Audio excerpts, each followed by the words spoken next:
ಆತ್ಮೀಯ H16 news ಅರ್ಥಾತ್ ಸಿದ್ದರಾಮಯ್ಯ ಸ್ವಾಗತ. ನಾನು ನಿಮ್ಮವ MI ಅಥವಾ ಮಲ್ಲಪ್ಪ ಅಚ್ಯುತ್ ಅವರ ಆತ್ಮೀಯರೇ. ಬಿಡದಿ ನಮ್ಮ DK ಶಿವರಿಗೆ ತೊಂದರೆ ಕೊಟ್ಟಿತ. ಇದು ಯಾಕಂತಂದರೆ ಇದರಲ್ಲಿ 80% ಜನ ರೈತರ ಮಾರು ಸ್ಥಿತಿಯಲ್ಲಿ ಇಲ್ಲ ಅನ್ನುವಂಥ ಸುದ್ದಿಗಳು ಬರ್ತಾಯಿಲ್ಲ. ಭಾಳಷ್ಟು ಜನ ನಮ್ಮ ಪತ್ರಕರ್ತರು ಹೋಗಿ ಅಲ್ಲಿಯೇ ನಿವಾಸಿಗಳಿಗೆ ಭೇಟಿಯಾಗಿ ಬಿಡದಿಯಲ್ಲೇ ಅಲ್ಲಿ ರೈತರಿಗೆ ಭೇಟಿಯಾಗಿ ಸರ್ವೆ ಮಾಡ್ತಾಯಿದ್ದಾರೆ.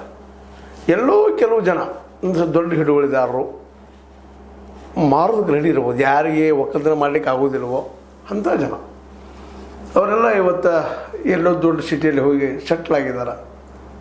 ಅವ್ರ ಬದುಕ ಇವತ್ತಿನ ಮಾಡರ್ನೈಸ್ ಬದುಕಿಗೆ ಒಗ್ಗಿ ಹೋಗ್ಯದ. ಅಂಥವ್ರು ಯಾರು ರೈತಾಪಿಯನ್ನು ಮಾಡಲಾರ್ದು ಇರ್ತಾರಲ್ಲ ಅವರು ಮಾರೋದಕ್ಕೆ ರೆಡಿ ಇದ್ದಾರೆ ಅಂತ ಅನ್ನಿಸ್ತಾ ಇದೆ.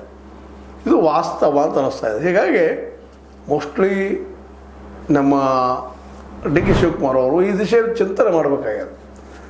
ಮತ್ತು ಅದು ಇರು 2 ವರ್ಷಗಳ ದಿನಗಳು ಸಾಯ್ತಾ ಇದ್ದಾವೆ. ಈ ಸಂದರ್ಭದಲ್ಲೇ ಒಂದು ದೊಡ್ಡ ಮೂಮೆಂಟ್ ಆಗೋ ಸಾಧ್ಯತೆಗಳು ಕಾಣ್ತಾ ಇದ್ದಾವೆ. ಅದಕ್ಕೆ ರೈತ ಸಂಘದವ್ರ ಬೆಂಬಲ ಸೂಚಿಸುವ ಸಾಧ್ಯತೆಗಳು ಹೆಚ್ಚಿದ್ದಾವೆ. ಜೊತೆಗೆ BJP ಅದೇ ಅದ್ರ ಜೊತೆಗೆ ನಮ್ಮ JDS ಮತ್ತು ಕುಮಾರಸ್ವಾಮಿಗಳಂತೆ ಫ್ರಂಟ್ ಬಂದು ನಿಂತಿದ್ದಾರೆ. ಇವತ್ತು ನಾನು ರೆಡಿಪ್ಪ ಎಲ್ಲದಕ್ಕೂ ಅನ್ನುವಂಗೆ ಅವರ ಶುರು ಮಾಡಿದ್ದು ಎಲ್ಲರಿಗೂ ಗೊತ್ತಿದ್ದ ವಿಷಯನ.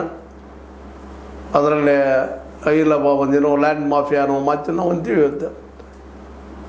ಇವತ್ತು ಪ್ರಶ್ನೆ ಮಾಡ್ತಾಯಿದ್ದಾರೆ ಅವರು HD ಕುಮಾರಸ್ವಾಮಿಗಳು. ನೀವು ಯಾವ ಮೂಲದಿಂದ ಗಳಿಸಿದ್ರಿ, ನಿಮ್ದು ಎಷ್ಟಿತ್ತು ಆಸ್ತಿ, ಎಷ್ಟಾಯಿತು? ಬರೀ 3 ಎಕರೆ ಇತ್ತು 99ರಾಗ, ಈಗ ಹಿಂಗೆ ಎಲ್ಲಿದ್ದು ಬಂದು ದುಡ್ಡಿದು ಅಂತ ಪ್ರಶ್ನೆ ಮಾಡ್ತಾಯಿದ್ದಾರೆ.